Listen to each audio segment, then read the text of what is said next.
What's up, everybody? Ben Rasa and Eric Lindquist here for Odd Shopper, and we are back talking all things PGA. Match play, Corales, we've got a bunch to get to, but we're going to stick mostly to match play. You're going to give us the winner of Corales at the end of this video, but this is March Madness, so why not? Good for the PGA Tour. They have their match play event right in the thick of the NCAA tournament. We're in bracket mode, and that's what we get here. Listen, it's a tough event to break down, I'll be honest, but I love the pool. You know, you get the 16 groups of 4, then we get the 16 players playing March Madness, survive and advance. What do you think of this tournament before we dive into the bets? I surprisingly love this tournament every single year. I think it's a really good golf course, Austin. It's a great hosting venue. You kind of know all the golf holes. You've got big lakes on par 5s with a nice looking bridge. You have a great drivable par 4 coming down the stretch. So many fun spots to be able to watch this group play out as they get into the weekend. It's just a really great event. I think I guess it's probably properly rated.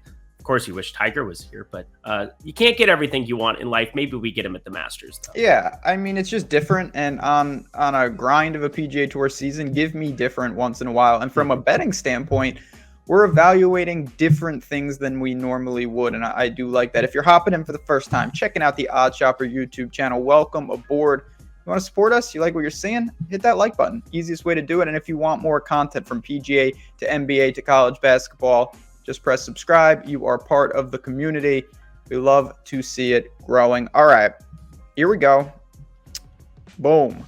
Got a couple bets on the screen. We're going to break them down right now. The first one was yours, Xander Schauffele. It does seem on paper that he has the easiest group potentially, and you think that he may kind of have an easy time getting through, and he is live to win this. So talk to me about Xander. You got 20-1 in that outright market, plus 125 to just win his group 7.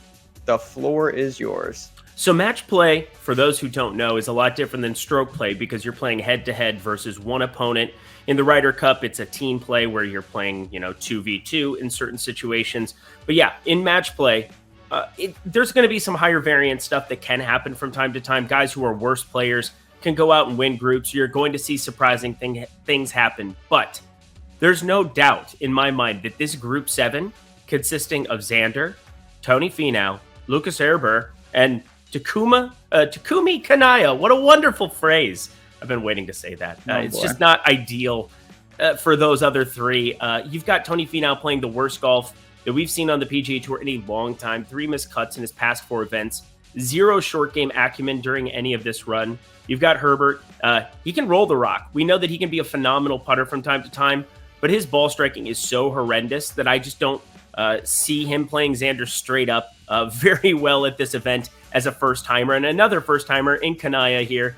He has the 7th in the Zozo, sandwiched between a bunch of the letter M and C next to his name constantly throughout the page, meaning that he is not making cuts when he's gotten his opportunities on the PGA Tour. That just means a lower quality of golfer, a much lower quality throughout this entire group than Xander. He's been bet to have the shortest odds of any group at plus 125, but I do not care. He's gone from 25-1 to 20-1 in the outrights to win this event straight up. You can still get a 22-1. That's the lowest I see or the highest I see that you can still get to.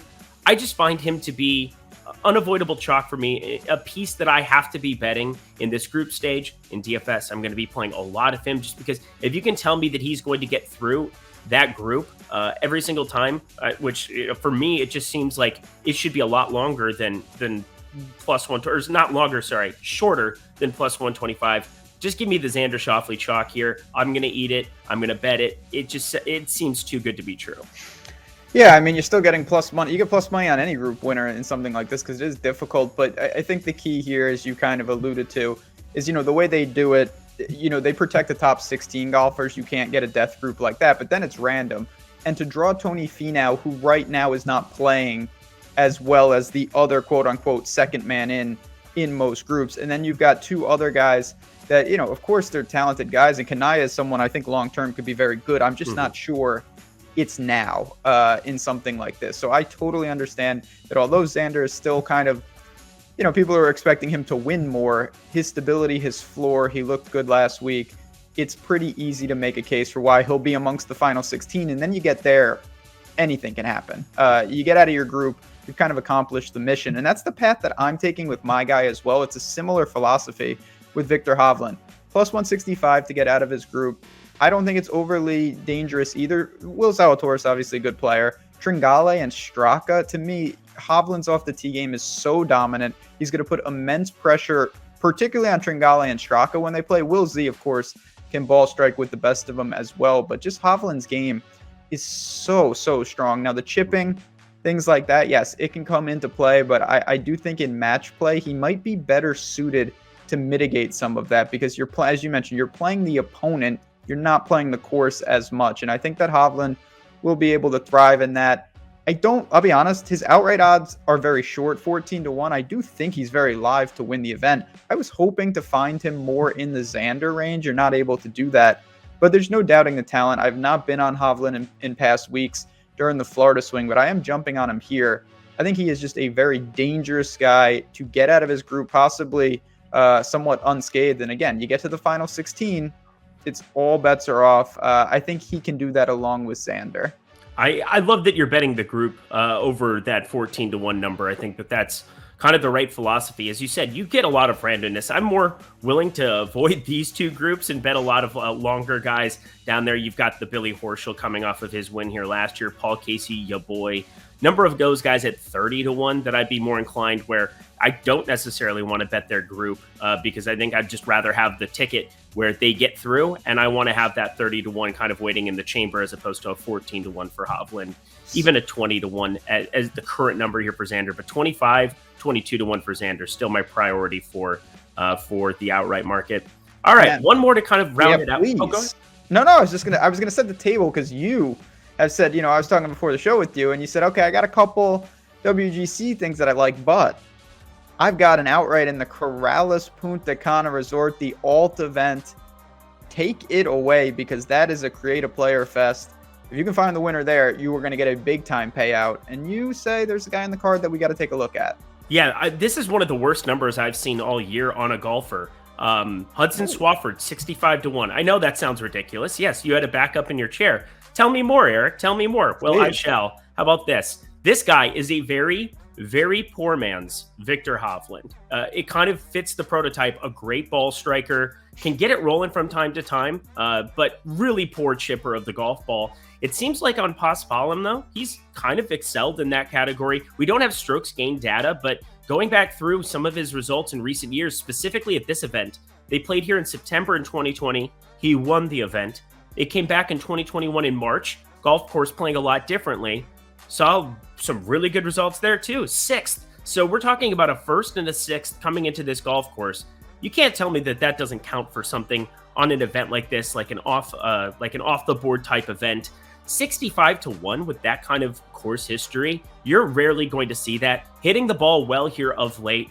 It just kind of sets up well for a guy, a Southern dude who just kind of does things a little bit differently in his regard. I need that chipping to improve here long-term to really make him a viable play week to week, but this is not a normal week. You have a very weak field, 65-1 for a dude coming off a 1st and a 6th. Sign me up just about every single time at this event. I will say, Hudson Swafford, say what you want about his consistency. The guy wins. He wins more than his fair share. It reminds me of Kevin Na in that regard.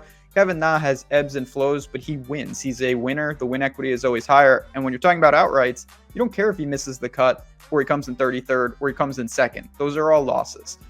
You need him to win. And he has shown on some of these island resort type layouts that maybe he can mask some of the deficiencies. And in a field like that, talent-wise, he's certainly not overmatched. There's really not a lot out there. So that is a wide open event. If you want to take some shots, maybe you take some group winners, you roll some of those potential winnings into some outrights and build yourself a card. So there you've got it. You got Xander Schauffele to win his group, 21 in the outright market. You got Viktor Hovland to win his group, 14-1 in the outright market. And then Hudson Swafford at Corales, 65-1. If you want even more betting content, me and Eitan Shander broke down the WGC match play yesterday, talked more outrights, things to know, and format. It is available on this very channel. And again, stay tuned for even more content from PGA to NBA to college basketball and everything in between. For me, for Eric, for everyone at Odd Shopper, good luck Enjoy. Hit that like button and subscribe button on the way out, and we'll talk to you guys soon.